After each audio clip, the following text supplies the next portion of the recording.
Par du Fils. Boker Tov, bonjour, bienvenue à notre étude du jeudi matin. Cette semaine, Parashat est mort. Parashat est mort. Nous allons étudier cette semaine la suite de la Parashat de la semaine dernière, Kedoshim. Vous avez encore des feuilles ici, messieurs, de ce côté-là, ceux qui veulent pouvoir suivre. Et on va démarrer sur la deuxième référence du texte, Vayikra Chavbet, la Parashat cette semaine, où Shmartem mitzvotai, Vaasitem otam ani Hashem. Donc, on est dans cette paracha, la paracha de Hémor. C'est principalement le début de la paracha. Hémor et la Kohanim, Béné Aaron. Vous avez des feuilles ici. Dieu demande à Moshe de s'adresser aux Kohanim, les enfants de Aaron, et leur donner les quelques règles qui concernent spécifiquement la fonction de Kohen, le rôle et les restrictions, enfin les injonctions qui sont valables spécifiquement au Kohen. Avec qui il peut se marier, avec qui il ne peut pas se rendre impur, ne pas se rendre impur. Justement, ne pas se rendre impur, à part des exceptions quand il s'agit de le cercle de famille le plus proche, où effectivement là il va se rendre impur, etc., etc. Puis ensuite, on va parler des sacrifices, quelques règles sur les sacrifices. Puis ensuite, on arrive au passage, qui traite des fêtes, de l'ensemble des fêtes. Voilà la structure de la paracha. Principalement le Kohen, les règles concernant le Kohen, et puis en deuxième partie, on va dire globalement, c'est le passage qu'on récite, qu'on lit pendant Sukkot, pendant Pessah, Shor Ochet Oez, qui valait la paracha justement qui traite de l'ensemble des fêtes. Une paracha à Moadot, elle s'appelle. Le passage qui traite de l'ensemble des fêtes. Donc ça, c'est la structure de la paracha de cette semaine, avec entre les deux un verset, celui sur lequel on va construire, on va essayer d'étudier et de passer le temps dessus. On va voir Ashgacha Pratit, on va dire par providence divine. Comme chaque fois, j'ai envie de dire, ça tombe jamais par hasard. On va voir le lien avec la semaine qu'on a vécue, la particularité de cette semaine. Et j'ai envie de dire la particularité de cette semaine, cette année. Il y a toujours un lien plus précis, c'est ce qu'on va essayer de voir. Le verset dit Ushmartem mitzvotai. Vous allez respecter mes commandements, Vaasitem otam. Donc, les observer, les réaliser. Ani Hashem, je suis l'Éternel. Velo techalelu et Shem kodshi. Vous ne profaneriez pas mon nom sacré, le nom de ma sainteté. Venikdashti betor bnei Israël. Et je serai sanctifié au sein, parmi le peuple juif. Ani Hashem mekadishrem, je suis l'Éternel qui vous sanctifie. De quoi est-ce qu'il s'agit? C'est la mitzvah, sur laquelle on va s'arrêter dans un premier temps, qui est la question de Kiddush Hashem. Donc, si on veut faire un peu le lien entre la semaine dernière et cette semaine, rappelez-vous que la semaine dernière, on disait la paracha a été prononcée en présence de toute la communauté. Rappelez-vous, tout le monde était réuni. El Kol Hadad Bnei Israël, tout le monde était réuni. Dans l'esprit de cette réunion, la semaine dernière, on a demandé Kedoshim Tiyu. Le peuple juif avait le devoir d'être sacré. Cette semaine, l'étape suivante, juste avant d'arriver aux fêtes, de s'arrêter sur l'ensemble des fêtes, on va le lire tout de suite dans le texte suivant. Les fêtes sont étroitement liées avec la notion de rassemblement et avec la notion de sanctification du nom de Dieu. Quel rapport? Regardez référence numéro 2, toujours la suite. Le Baal HaTurim nous dit Venik dashti betor bnei Israël. Le commandement nous dit, le verset dit je serai sanctifié au sein du peuple juif. Alors, le Baal HaTurim aime bien les chiffres, on a souvent des guématriotes. Donc là, il va dire la valeur numérique de cette phrase correspond à Zeu en omrim gdusha pachot me'asara. Je ne vais pas rentrer dedans, je ne vais pas faire le calcul, c'est quand même plusieurs mots, plusieurs lettres. Mais l'idée est qu'il y a un lien entre se sanctifier, être sanctifié parmi le peuple juif et le fait qu'il y ait la notion de communauté. Lorsqu'on récite une kedusha, lorsqu'on fait la prière, on est communauté. Donc il y a la notion de rassemblement, d'être rassemblé, un peu comme la semaine dernière Kedoshim, où on était rassemblés. Venik dashti, le fait de sanctifier les noms de Dieu en communauté, et que regardez la suite, les Samichle Moadim, juste après on parle des fêtes, c'est des Moadim et Kapsim qui ou la Kadosh Baruch Hu. Parce que pendant les fêtes, on se réunissait, surtout à l'époque, c'était vraiment, il y avait beau, je pense, j'imagine, c'était moins, la société était moins structurée dans des zones urbaines, donc on était davantage éparpillés. Le moment où on se réunissait véritablement, c'était justement à l'occasion des fêtes. À l'occasion des fêtes, et chez Kedelit Palel, il faut prier et louer Dieu. Imaginez un Hallel qu'on fait à la synagogue aujourd'hui. Si on détecte un peu ce qui est en train de se passer, c'est toute une communauté qui se réunit. Donc, imaginez-vous, à l'époque où on se réunissait moins, imaginez que c'était la situation. On se réunit tous, et qu'est-ce qu'on fait lorsqu'on se réunit tous? On sanctifie et on loue le nom de Dieu. Donc, en fait, on a une continuité, si on peut dire, entre la semaine dernière, le début de cette semaine et la fin de cette semaine, la paracha de la semaine. C'est-à-dire, le thème principal, c'est en étant ensemble, on se sanctifie. En étant ensemble, on sanctifie le nom de Dieu. Donc, je vais m'arrêter maintenant sur celui de cette semaine. La semaine dernière, on met de côté. Le point principal sur lequel on va essayer de travailler, quel est le sens de ce commandement? Quel est le sens de la mitzvah? Venigdashti betor bene Israël, sanctifier le nom de Dieu. De quelle manière on sanctifie le nom de Dieu? On a le premier élément en étant ensemble et en louant son nom. Ok. Mais encore, comment ça s'exprime au quotidien? Comment est-ce qu'on peut être Mekadesh, Kiddush Hashem? Comment ça s'exprime au quotidien? Et c'est ce qu'on va essayer de voir en plusieurs points. Le premier point, on va le voir dans un format négatif. Le deuxième point, ce sera dans un format positif. Le troisième point, ce sera vivant ou plus, enfin, je dirais, dans le contraire de la vie, et puis enfin dans la vie. Donc, on va essayer d'aborder, de survoler le sujet de Kiddush Hashem, j'ai envie de dire, dans toutes ses facettes, si on peut dire, en commençant par le Béaba. Qu'est-ce que ça veut dire Kiddush Hashem? Et qu'est-ce qui se cache derrière ce commandement? Qu'est-ce que ça signifie sanctifier le nom de Dieu? Le sens de cela, comment ça s'exprime dans les différentes facettes, passif, actif, négatif, positif, vivant ou malheureusement mort. De quelle manière est-ce qu'on peut développer finalement ce thème d'un bout à l'autre? La première chose, la première définition de Kiddush Hashem, dans le sens négatif, j'ai envie de dire, vous l'avez dans la référence numéro 2, troisième paragraphe, Rambam Yesod HaTorah. Donc, encore une fois, très technique, la partie très technique de la mitzvah.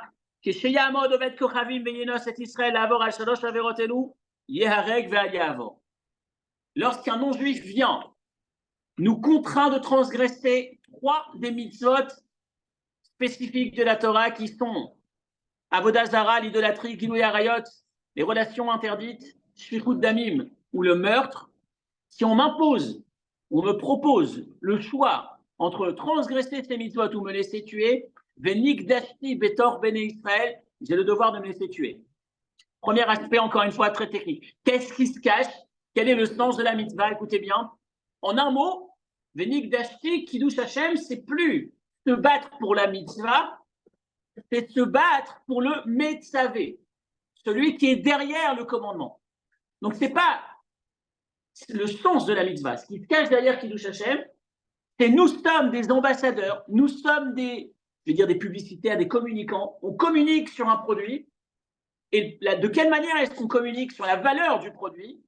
En mettant en avant, en étant capable de tout endurer, d'une certaine manière, pour permettre à la valeur de celui qui est derrière le commandement d'exister.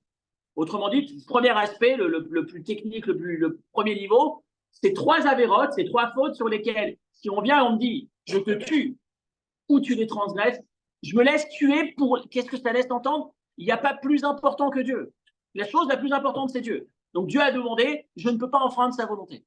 Premier aspect. Deuxième aspect, toujours dans la continuité, si tu es devant 10 juifs, si tu es en public, peu importe la mitzvah, je dois me laisser tuer. Troisième aspect, Bishat Hashmad. Lorsqu'on est dans une période où il y a un décret sur le peuple juif, n'importe quelle mitzvah, je dois tout faire pour donner ma vie pour elle. Ce qui s'exprime dans ces 3 paliers, j'ai envie de dire, c'est toujours la même chose. C'est qu'il y a quelqu'un qui est derrière l'ordre. Et si moi, son commercial, voilà, si moi, le commercial de cette boîte, je ne respecte pas, je ne me donne pas, ce n'est pas la mitzvah que j'ai enfreint, ce n'est pas la mitzvah que j'ai dévalorisée, c'est celui qui se tient derrière la mitzvah, Kadosh Baruch Hu. Et c'est donc Venigdashti, Betov Ben Israël. Je serai sanctifié de quelle manière? La manière technique la plus simple, le premier aspect, j'ai envie de dire halachique, mais on va l'avoir en tête, on va voir ce que ça donne. Vous allez voir que le parallèle avec la vie et l'époque d'aujourd'hui, et j'ai envie de dire ces 6 derniers mois en particulier, malheureusement, et cette semaine en particulier, où c'était une semaine très difficile pour le peuple juif en général, pour certains peut-être un peu plus, ceux qui ont peut-être plus un lien avec le 7 octobre, où depuis lundi, c'est les cérémonies de Yom HaZikaron, où on se souvient des soldats. Pour la petite histoire, moi, j'ai suivi de près cette semaine. J'ai mon beau-frère qui a fait je ne sais combien d'interventions en Israël, justement, d'abord dans Binyamin Ouma, où c'était devant 3000 personnes, et puis ensuite dans des yeshivot, j'ai même vu jusqu'à Mikvé Israël Maïmonide, justement notre école en Israël pour essayer justement de se souvenir et surtout de travailler, de réfléchir sur ce que ça représente quelque part. Venigdash ki betor ben Israël, Kiddush Hashem. Kiddush Hashem, on va en parler, ce sera la deuxième partie, la partie lorsqu'on sera au troisième thème, lorsqu'on parlera de Kiddush Hashem mort, et Kiddush Hashem vivant, et Kiddush Hashem négatif, positif, on va étape par étape, mais en tout cas, on en parlera par la suite. Il n'y a pas plus élevé. Et pourquoi il n'y a pas plus élevé, c'est ce qu'on essaiera d'aborder à la fin du cours, mais en tout cas, c'est étroitement lié avec ce qu'on est en train de vivre. C'est étroitement lié avec cette semaine, c'est étroitement lié avec ces derniers mois, j'ai envie de dire ces derniers mois, ou ce Yom HaZikaron de cette année, ce jour qui a été choisi par le gouvernement israélien pour se souvenir, se rappeler de tous ceux qui sont tombés pour Israël, cette année, à la différence de toutes les autres années, où généralement Yom HaZikaron c'est commémoré, c'est célébré, se souvenir de ceux tombés pour les vieux combats, principalement, en tout cas principalement quand on regarde le chiffre, le nombre. Cette année, on vit on se souvient de ceux qui sont tombés, pas pour des vieux, mais pour ce qui vient de se passer. On est en plein dedans. Et ce qui tombe malheureusement tous les jours. Donc forcément que la parasha de cette semaine, Venik Dashti, Betor Ben Israël, la mitzvah de Kiddush Hashem. Et Kiddush Hashem, c'est véritablement ça. Kiddush Hashem, c'est pas simplement mange du porc, prosterne-toi devant une idole où je te tue, mais c'est effectivement être aussi, enfin, c'est un des niveaux les plus élevés, on va voir les mots qui sont utilisés par le Zohar, entre autres. C'est être tué parce que juif, être tué pour protéger des juifs. Ah, c'est pour les gens, c'est pour moi. Ouais, si c'est pour moi, c'est tout ça.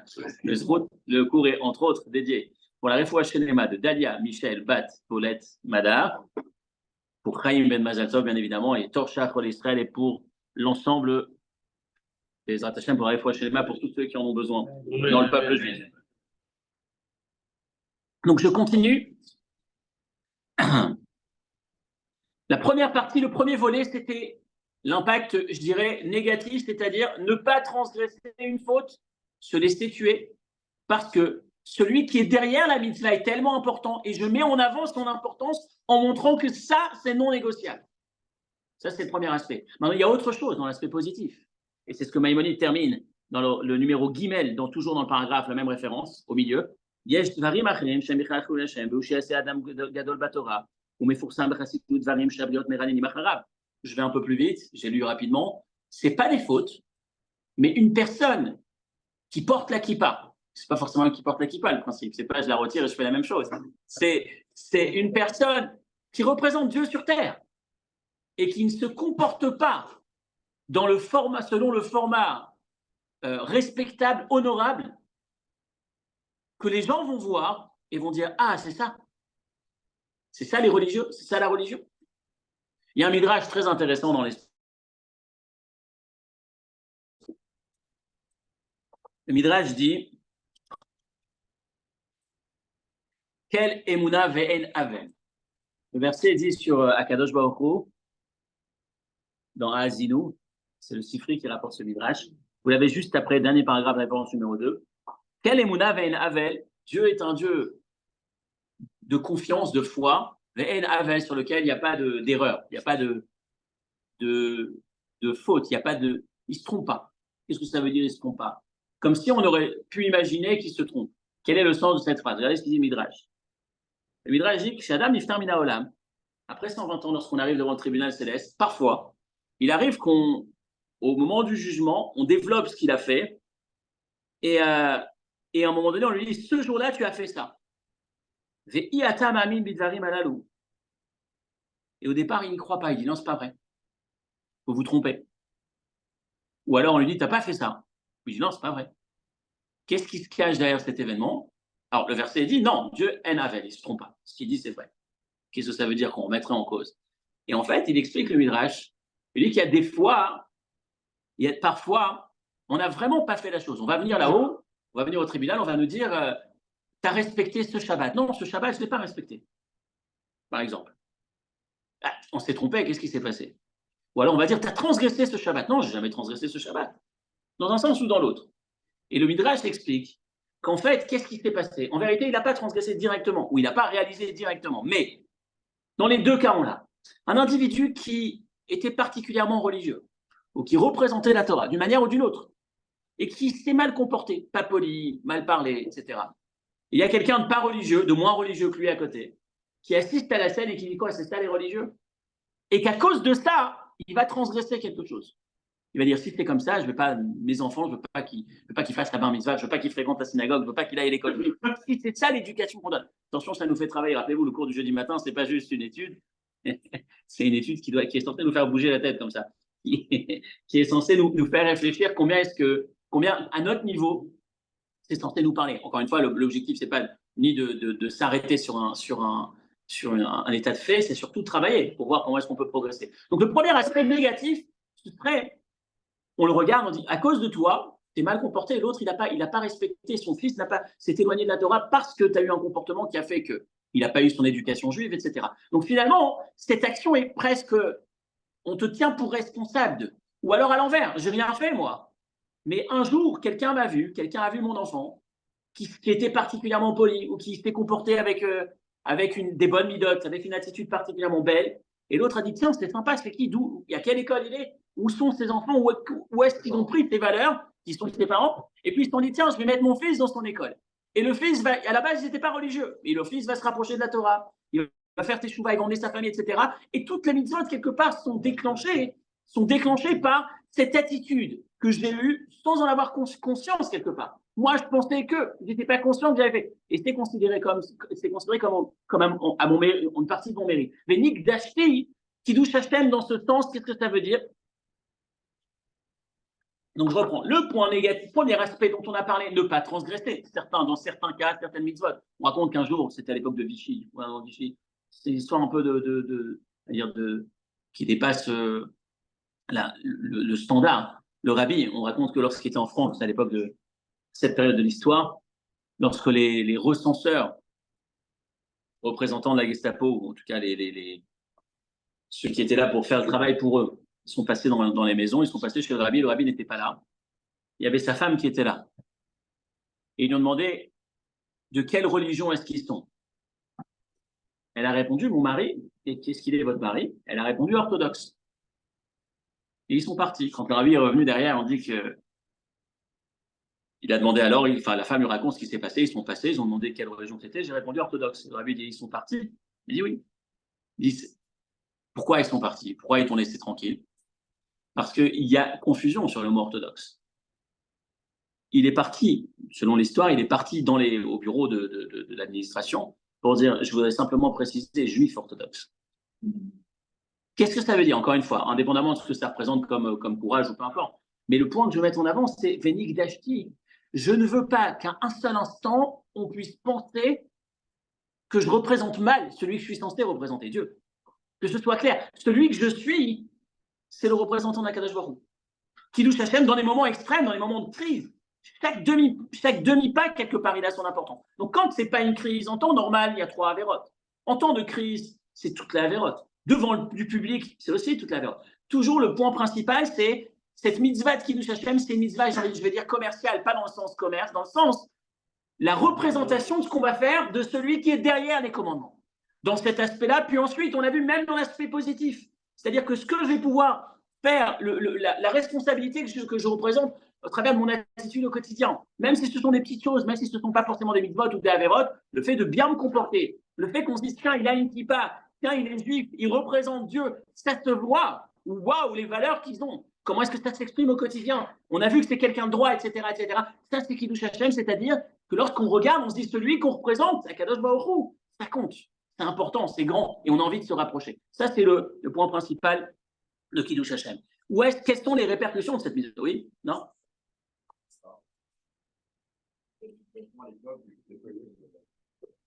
Alors, à ne pas confondre, je ne sais pas à quoi tu fais référence, mais il y a un des points sur lesquels je suis revenu très souvent ces derniers temps. Il ne faut pas confondre. Il y a un des rabbinim sur Internet, sur la toile, qui évoque ça régulièrement. La plus grande erreur d'Israël, c'est de répéter haut et fort, on ne touche pas les civils. Pourquoi il dit ça? Je fais une parenthèse. Pourquoi il dit ça? Il dit parce que dans tous les conflits du monde, est-ce qu'il existe un seul conflit où on met des civils en bouclier humain? Non.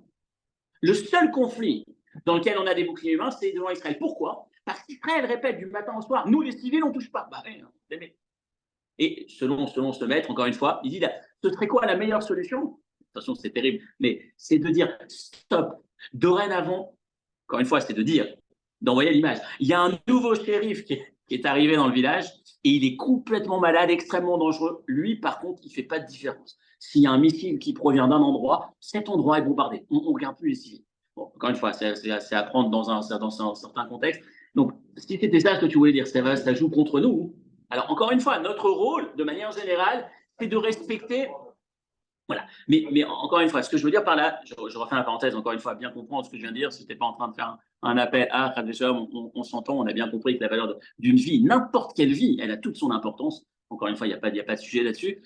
Mais ce que je veux dire, c'est que la Torah, c'est ce guide qui nous dit exactement quel est le chemin qui est censé être celui qu'on réalise sur Terre. C'est vraiment notre guide. Quand je suis ce guide,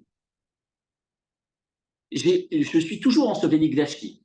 Je n'ai pas de doute que ce que je fais, c'est représenter la parole de Dieu. Parfois, être plus gentil, être mérachem, avoir pitié, être empathique devant un criminel, c'est commettre un nouveau crime. Donc, il faut être bien, et encore une fois, faire attention. Le point sur lequel je parle, c'est avoir une attitude remarquable. Pas remarquable, être gentil avec le méchant. C'est pas ça, remarquable. Remarquable, c'est avoir ces valeurs qui font que Vénigdashti, effectivement. Voilà, je m'arrête ici sur la remarque. Je pense qu'il fallait lire. Pardon, ouais. Deuxième partie, Akadosh Baruch Hu répond à Kiddush Hashem avec énormément de force. La réponse qu'Akadosh Baruch Hu, on va le voir dans l'histoire déjà, la puissance du Kiddush Hashem, par exemple, vous allez avoir ici, on l'a ici dans la référence, non, l'histoire d'Avraham Avinu. Cherchez le texte, on ne l'a pas ici. Avraham Avinu, il est avec Lot, et à un moment donné, il va dire à Lot, stop, on se sépare, je ne peux plus continuer avec toi. Si tu vas à droite, je vais à gauche. Si tu vas à gauche, je vais à droite. Donc, Lot, c'est son neveu. Et Abraham se comporte avec lui avec énormément de cruauté quelque part. Pourquoi tellement de cruauté? Quand on sait qu'Abraham défend l'indéfendable, il va se battre pour défendre Sodome et Gomorrhe. Quand on sait que Sodome était des cruels qui ont été capables d'assassiner aussi sauvagement une jeune fille, etc., etc.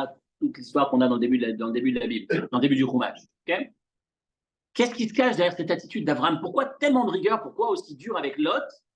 Alors qu'en général, il est doux, il est gentil. Pourquoi avec Lot, il doit à tout prix se séparer?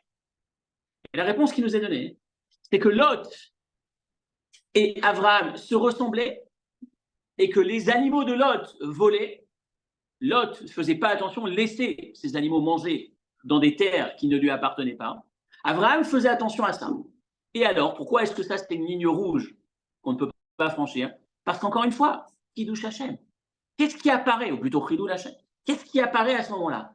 Les gens voient qu'un homme qui représente Dieu ne respecte pas le minimum de morale, vole. Et là-dessus, je suis intransigeant. Donc ça, c'est dans un sens, encore une fois, Abraham, c'est l'expression, c'est ce qui nous permet de comprendre l'attitude d'Abraham, Kiddush Hashem. Dans le sens contraire, donc dans le sens opposé, on va avoir l'histoire de Shemesh Begivon Dom, un des miracles de l'histoire peut-être peu connu, le 3 Tammuz, c'est à l'époque de Yehoshua. Yehoshua s'est fait avoir, d'une certaine manière, avec les gens de Givon, les Givonim. Qu'est-ce qui s'est passé? Ils arrivent en Israël.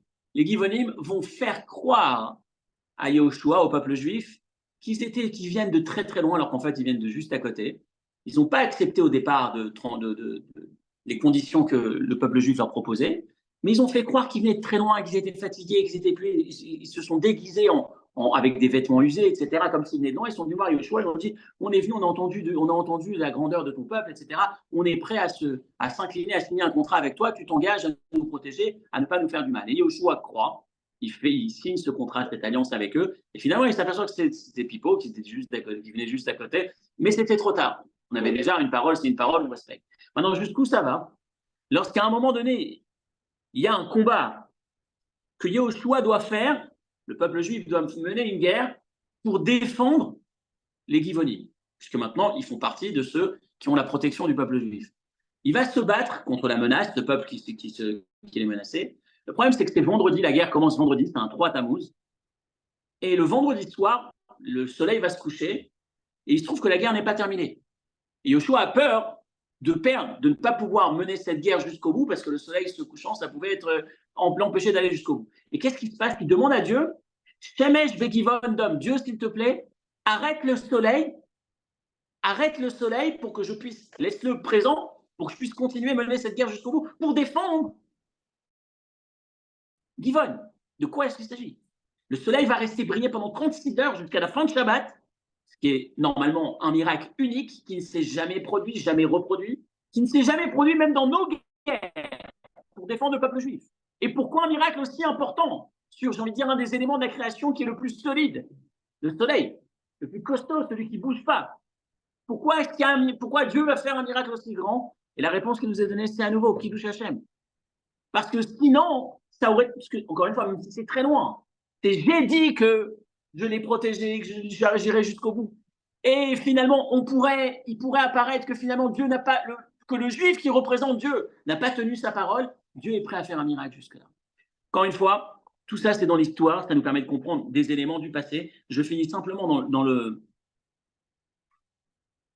à notre époque, une petite histoire que j'ai lue il y a très longtemps sur la ville de Yafo et cette boulangerie. C'est une histoire qu'on trouve sur Internet très régulièrement, surtout à l'époque de Pessah, parce que c'est l'histoire qui concerne principalement Pessah. Hein, elle a tourné un peu sur les réseaux, je pense. Hein, ouais. Une histoire incroyable.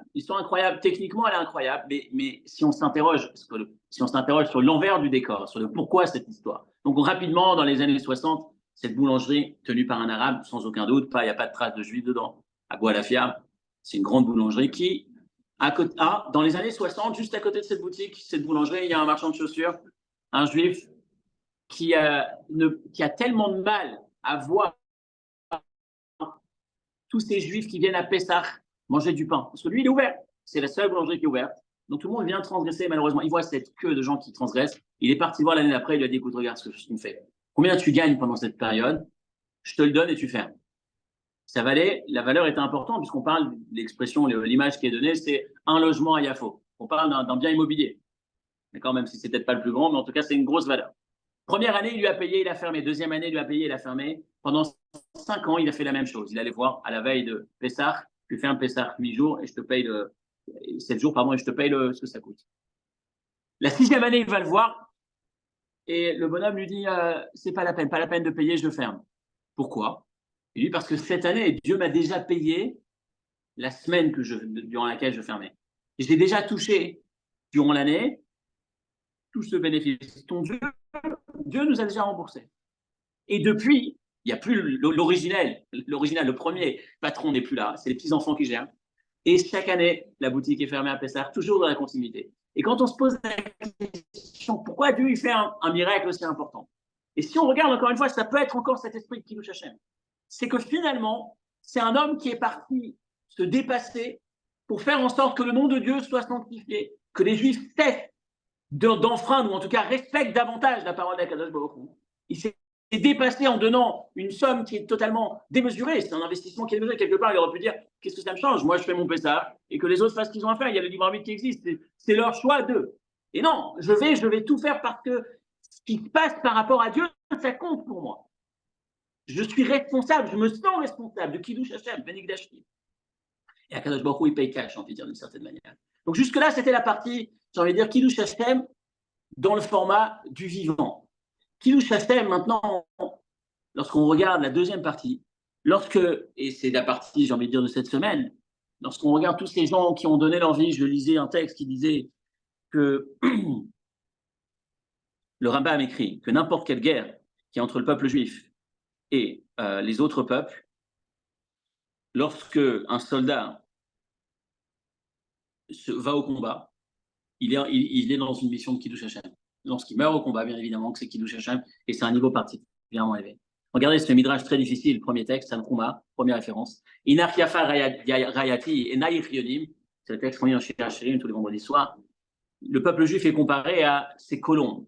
Et le midrash dit, Kola Ofot, pourquoi la colombe? Quelle est la particularité de la colombe? Il y en a une, elle est dure, ça là. Il dit parce que non, ça c'est ce qu'on a d'habitude, c'est que ça existe aussi. Mais dans ce midrash, c'est plus dur. C'est parce que la colombe, lorsqu'elle se laisse tuée lorsque le shochet, lorsqu'elle est en train d'être, lorsqu'on la prépare, j'ai envie de dire, pour être consommée. La volaille en général, mais farkessin. Il y a un moment les farkes en français, ça se traduit bouger, s'agiter au moment de l'arrêt de sa vie, j'ai envie de dire. Avalayona azo pochet et savara. La colombe, elle tend son cou, sans opposition. Et car, et le Midrash dit, le peuple juif, depuis la nuit des temps, qui tend son cou. Pas qui tend son cou, attention, pour se faire frapper, mais que lorsqu'il y a une mission qui touche Hachem, il n'hésite pas une seconde. Ça ne veut pas dire qu'on ne doit pas se défendre, on s'entend bien. Mais il y a ce niveau de Kiddush Hashem. Et forcément, la deuxième partie, c'est comprendre qu'est-ce qui se cache derrière la valeur, la mission, j'ai envie de dire, Kiddush Hashem, de sanctifier Dieu en allant jusqu'à disparaître. Avec les extrêmes qu'on a dans ce texte, référence toujours au premier texte, deuxième partie, la Gemara raconte. Baba Batra, page 10. Yosef ben Rabbi Yehoshua. Le fils de Rabbi Yehoshua ben Lévi, il est tombé malade, Yosef. Et il s'est retrouvé dans ce qu'il appelle ici une mort clinique, où on voit des choses qu'on ne voit pas habituellement. Il est dans un monde plus haut. Mais il revient parmi les vivants juste après. Horaire, après la parenthèse, il s'est réveillé, il est revenu parmi nous. Amarlo Aviv Maraïta, son père lui dit, qu'est-ce que tu as vu? Réponse, il lui dit, Olam Hafour Raïti. J'ai vu un monde à l'envers. Et Yonim les Matav et Tartonim les Mala. Le même monde qu'ici, mais avec les valeurs inversées. Ceux qui s'éclatent en bas, là-bas, ils sont tout en bas.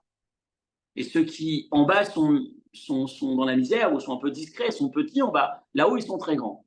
Et il continue, il dit, j'ai vu aussi autre chose, j'ai entendu que tous ceux qui ont été tués par le roi, personne ne peut se tenir à côté d'eux, tellement qu'ils sont élevés. Ceux qui ont fait Kiddush Hashem, qui sont morts pour Dieu, personne ne peut, ils sont à un niveau tellement élevé que personne ne peut se tenir à côté d'eux.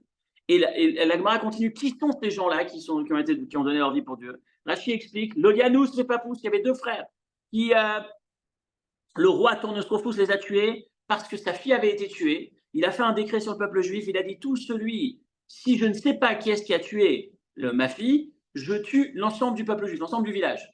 Et ces deux-là, deux hommes simples, pas des illustres personnages de la communauté, des inconnus, des gens simples de la communauté, sont venus, on dit, tiens, c'est nous, on l'a tué, c'est nous qui l'avons tué. Alors qu'il n'avait pas tué, qu'il ne la connaissait pas. Mais ils ont dit, on préfère se laisser tuer nous deux que toute la communauté prenne. Et c'est eux sur lesquels on dit là-haut, il n'y a personne qui peut se tenir à côté d'eux. Ils ont atteint un niveau tellement élevé qu'ils douchent Hachem que En Kol Birya, personne ne se tient, personne ne peut rester, ne peut supporter le niveau dans lequel ils se trouvent. Et la question qu'on va se poser finalement, c'est qu'est-ce qui se cache derrière Kiddush Hashem dans cette deuxième dimension? Qu'est-ce qui se cache? Comment la Torah peut-elle mettre en avant, c'est un thème qu'on a abordé Shabbat matin pour ceux qui étaient avec nous, en tout cas on l'a touché un peu. Comment la Torah, qui est une Torah de vie, la paracha de la semaine dernière, on est là pour vivre la Torah. C'est habituellement nos ennemis qui célèbrent la mort. C'est nos ennemis qui disent on préfère mourir, la vie n'a pas d'importance, on tue les civils, etc. Mais le peuple juif, c'est celui qui dit on transgresse toute la Torah, l'essentiel étant de pouvoir sauver une vie. Pikuach nefesh. Comment se fait-il que cette Torah va placer le martyr, pas dans le sens le martyr, mais dans le sens celui qui est mort, qui doit le Kiddush Hashem, au niveau le plus élevé? Qu'est-ce qui se cache derrière? Quel est le sens? Quelle est la grandeur? Et qu'est-ce que ça veut dire par rapport à nous? En sachant que, si vous prenez la référence qui suit, vous avez référence numéro 3, Torah de Kohanim. Torah de Kohanim dit, tout celui qui donne sa vie en espérant qu'on lui fasse un miracle, on ne lui fait pas un miracle. Mais chez Lola Sotlones, et celui qui le fait sans espérer un miracle, aussi Lones, on lui fait un miracle. C'est l'histoire de Hanania Michel Bazaria. Nebuchadnezzar leur a dit, je vais vous jeter dans la fosse au lion. Elohim Shanovdi Moto, ils ont répondu, pardon, je vais vous jeter dans le feu, excusez-moi, j'ai confondu avec Daniel. Et ils ont répondu, nous on n'a pas peur parce que Dieu il peut nous sauver. Et puis ensuite ils ont dit, et même s'il ne nous sauve pas, on n'a pas peur, on ira parce que on ne transgresse pas, on ne se prosterne pas devant cette idole que tu nous présentes. Et qu'est-ce qu'on va nous dire? Le Zohar va dire, alors, il y a deux parties. Il y a une première partie qui dit, donc tu vois de là que le miracle c'est ce qui est le plus élevé. Abraham a vu, lui, il se jette dans le feu, il est sauvé, waouh, c'est un mérite extraordinaire. Rabbi Akiva, il est tué, oh, le pauvre. Finalement, il a été tué, finalement. Qu'est-ce qui est plus grand? Celui qui a failli mourir et qui n'est pas mort pour Dieu, ou celui qui est véritablement mort? Qu'est-ce qui est plus grand? Abraham Avinu, qui finalement il est jeté dans le feu mais il sort vivant, ou alors Rabbi Akiva qui finit mort? En apparence, ce qui est plus grand, c'est celui qui a fini sauvé.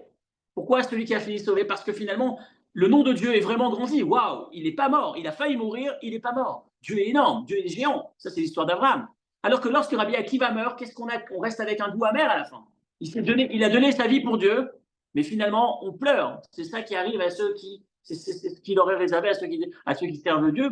Comment se fait-il qu'on va voir que celui qui fait Kiddush Hashem, le niveau le plus élevé, c'est celui qui le fait et qui finit par mourir? Et c'est ce qu'on a ici dans le Zohar. Kevan Sheyadou Shelo Amru Karaoui. Le Zohar reproche à Hanania, Mishaël, Vazaria leur première phrase, et c'est la dernière phrase qu'ils retiennent. C'est-à-dire qu'en fait, la seule chose qu'il fallait qu'ils disent, et c'est ce qu'ils ont fait, ils se sont repris selon le Zohar, et ils ont dit non, on le fait coûte que coûte parce qu'on respecte Dieu. Qu'est-ce qui se cache derrière Kiddush Hashem? Qu'est-ce qui se cache derrière une personne qui est morte pour Dieu et qui est censée être plus grande? J'ai envie de dire quelqu'un qui a passé sa vie. Je donnais l'exemple Shabbat, quelqu'un qui a été un maître, un géant dans la Torah pendant un siècle, ou un enfant de 10 ans qui est, peut-être même moins, ou un soldat qui est tué alors qu'il est tout jeune. On dit que lui est plus grand. Pourtant, l'autre a influencé, a donné à toute une communauté, toute une génération de son savoir. Mais le plus grand, c'est celui qui est mort, qui est mort en sanctifiant le nom de Dieu. Pourquoi? Qu'est-ce qui se cache derrière? Et qu'est-ce que ça nous laisse pour nous, comme enseignement, quand on est par un chat de cette semaine, où on parle de cette mitzvah, et où on vit encore une fois cette période-là? Alors la réponse qui nous est donnée, je vais vous la présenter à travers une histoire très dure, une histoire très forte, très grande, qui s'est passée ce 7 octobre. C'est l'histoire d'un garçon qui s'appelle Matan Abergel. Matan Abergel, vous avez peut-être probablement lu son histoire. Le 7 octobre, donc c'est un garçon qui accompagne, qui est avec son gdoud, son groupe, son bataillon de Golani. Ils sont 7 soldats. Ils arrivent à Nir Am. Ils se battent contre des dizaines de terroristes. Et comme ça a été malheureusement trop de fois le cas, mais une fois de plus,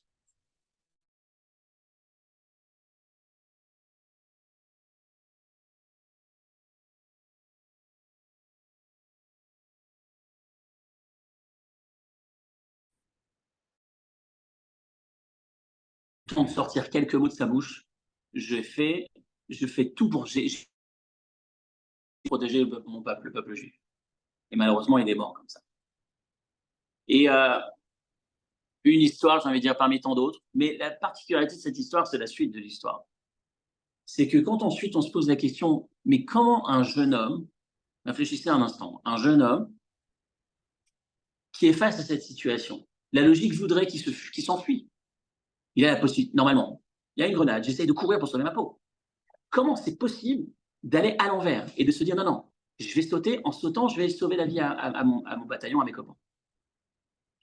Et donc, on s'interroge, on creuse, et on s'aperçoit qu'il y a un prof va raconter, un instructeur de l'armée, qui s'appelle Dima Bolt, qui a l'habitude dans chaque instruction, chaque cours, dans chaque cursus, il raconte l'histoire, chaque année, chaque fois, à tous ses élèves, l'histoire de Roy Klein, qui a fait la même chose des années auparavant, qui a sauté, qui a sauvé comme ça tous ses collègues. Et il se souvient, le prof, le regard qu'avait ce matin à Bergel pendant le moment où le prof racontait l'histoire. Il se souvient combien il absorbait, il buvait les paroles de l'histoire que son prof est en train de lui raconter. Et c'est ce qui va faire que sans aucune hésitation, c'est mon rôle, c'est ma mission, c'est ce que je suis. C'est ce qui va déterminer quelque part sa ligne de conduite dans les moments les plus critiques, les plus difficiles d'une vie, lorsqu'on est face à ce challenge. Qu'est-ce qui se cache derrière un juif qui meurt al Kiddush Hashem? Qu'est-ce qui se cache, par exemple, derrière Abraham qui va ligoter son fils? Ce qui se cache est la chose suivante. L'impact pour les générations à venir, jusque de nos jours, c'est qu'il y a une valeur des plus importantes qui coûte qui coûte extrêmement cher, qui coûte le plus cher possible, c'est Dieu. Et dans un monde dans lequel on estime, on détermine nos choix et nos priorités par rapport à la valeur qu'on attribue aux choses, celui qui est mort pour Dieu, il a attribué la plus belle, la plus puissante des valeurs à Akadosh Baruch Hu. Et c'est pour des générations et des générations une éducation des plus fortes. Et c'est le message sur lequel il y a lieu de travailler cette semaine. Un enfant, on ne l'élève pas avec des bonbons, ça ne suffit pas, même si c'est pas mal. Il ne grandit pas exclusivement avec des bonbons. Un enfant va grandir, les valeurs qu'on va lui laisser, c'est celles pour lesquelles il va sentir qu'on est capable de sacrifier, de se sacrifier. Plus on sacrifie pour une valeur, plus l'enfant est conscient que cette valeur compte. Lorsqu'un homme est mort pour Dieu, pour l'impact qu'il a sur des millions d'enfants, j'ai envie de dire, des générations et des générations, c'est que Dieu, c'est extrêmement important, c'est le choix qui est censé orienter ma vie, pas ma mort. On n'est pas en train de dire qu'il faut mourir, attention. La Torah ne sanctifie pas la mort. La Torah nous dit, traduction d'un événement où une personne est morte pour Dieu, c'est que l'échelle, dans l'échelle des priorités, la priorité la plus importante, celle qui doit diriger ma vie, pas ma mort, ma vie, c'est cet élément.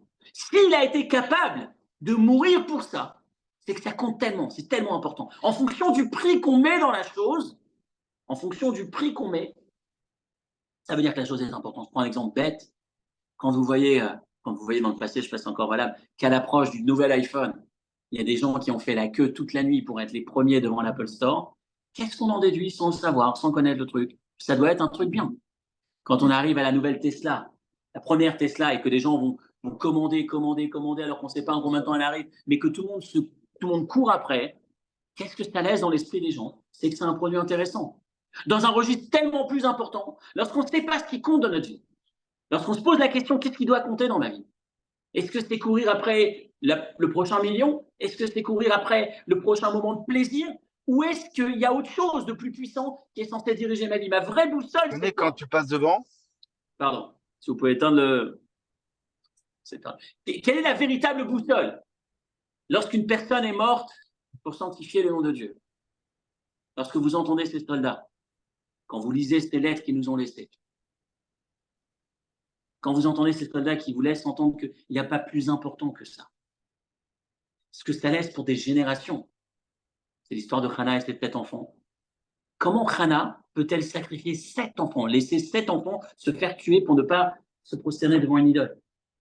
Elle va dire à la fin, elle va se tourner vers Dieu, au ciel, elle va dire, mes enfants, avant de mourir, une fois que ces 7 enfants ont été assassinés parce qu'ils ont refusé de se prosterner devant l'idole, on va dire, mes enfants, allez voir Abraham et dites-lui que lui, il a fait un sacrifice, son fils.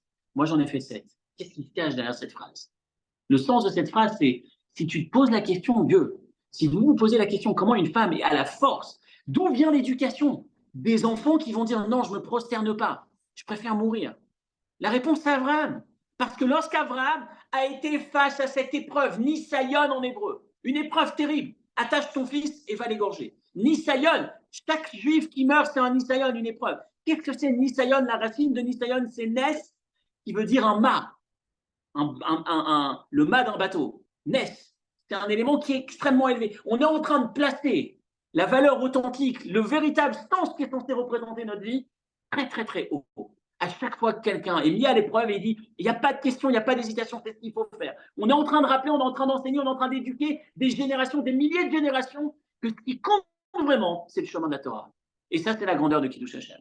Encore une fois, pour conclure, dans nos vies à nous aujourd'hui, le but, c'est pas de sanctifier le nom de Dieu en mourant, mais c'est plus difficile de sanctifier le nom de Dieu en vivant. Parce que chaque jour que je vis en sanctifiant le nom de Dieu, c'est un nouveau Kiddush Hashem. Alors que celui qui l'a fait une fois, quelque part dans un sens, il l'a fait une fois. Il ne le refait pas tous les jours. À notre niveau, l'objectif de cette étude, et on terminera là-dessus, c'est d'arriver à s'inspirer de tout ça, se rappeler que pour transmettre à nos enfants, il faut être capable véritablement de se donner, de sacrifier un petit peu pour ce qui compte. Et c'est comme ça qu'on montre le chemin. C'est pas quand on ne fait que dans le confort. Je dis pas qu'il nous faut pas de confort. Je dis que lorsque ma pratique, lorsque mon investissement pour mes valeurs est dépendant exclusivement de mon confort, c'est-à-dire, il faut être honnête, il faut être droit, c'est péché. Attention, c'est très important de ne pas mentir. Sauf quand si je mens, je peux gagner ma prochaine entreprise, mon prochain magasin. Ou sauf quand je peux, parfois, la blague ou l'illustration la plus simple, c'est mon fils, il ne faut jamais mentir. Et quand il monte dans le bus ou quand il rentre au parc Astérix et on lui demande quel âge tu as, il dit j'ai 9 ans, mais papa m'a dit de dire j'ai 8 ans parce que le tarif est un peu moins cher. Ou le père va dire à la place du fils. Ces illustrations classiques qui montrent que lorsqu'on veut transmettre vraiment, on doit être capable de transmettre, de montrer combien est-ce que ça compte, à quel niveau est-ce on est capable de se sacrifier, de se donner pour la valeur en question. Et c'est ce qui permet, au jour le jour, encore une fois, l'objectif c'est de vivre de cette manière, de replacer nos priorités, réaligner notre boussole et se synchroniser quelque part avec la véritable dimension de notre vie. La vie est censée, le sens est censé avoir notre vie, et c'est ce que tous ces Kedoshim nous ont enseigné, tous ceux dont on s'est souvenu cette semaine, dont on se souvient au jour le jour, ceux qui nous ont transmis, c'est l'importance, la priorité la plus grande de notre vie. c'est Akadosh Baruch Hu, et c'est ses mitzvot. Et peut-être que parfois, ça me permet de me rappeler que dans la facilité ou trop facilement, je vais me laisser avoir par un petit challenge, par une petite tentation. Non, je dois pouvoir tenir le coup, progresser, évoluer. Voilà un des enseignements concrets de Vénik Dashti, du Kiddush Hashem dans la dimension de notre vie de tous les jours. Shabbat Shalom. Shabbat Shalom.